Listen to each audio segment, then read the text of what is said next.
জঙ্গলের ধারের ছোট নদীর ধারে ছিল নির্জন এক পল্লী। গ্রামের পাশে একটি ভাঙা কুঁড়ে ঘরে এক বৃদ্ধা থাকত।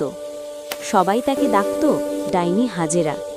গ্রামের লোকজন বলতো সে নাকি রাতে নদীর গভীর থেকে জাদুর মাছ ধরে তুলে আনে, যে মাছ খেলে মানুষের মন, মুখ, এমনকি আত্মাও বদলে যায়। একদিন গ্রামের ছেলে রাশেদ সাহস করে নদীর পাশে রাতে লুকিয়ে রইল, দেখতে চাইল ডাইনি আসলেই জাদুর মাছ ধরে কিনা। মধ্যরাতে নদীর পানি হঠাৎ অদ্ভুত নীল আলোতে জ্বলে উঠল। কুয়াশার ভেতর থেকে হাজেরা উঠে এলো। তার হাত লম্বা, চোখে নীল আগুনের মতো আলো। সে পানি থেকে তুলে আনলো একটি মচমচে আঁশওয়ালা, ভয়ানক বাঁকা মুখের জাদুর মাছ, যার চোখ মানুষের মতো ঘুরে ঘুরে তাকাচ্ছিল। রাশেদ ভয়ে কাঁপতে কাঁপতে পিছিয়ে গেল, কিন্তু গায়ের গন্ধে হাজেরা বুঝে ফেলল সে একা নয়।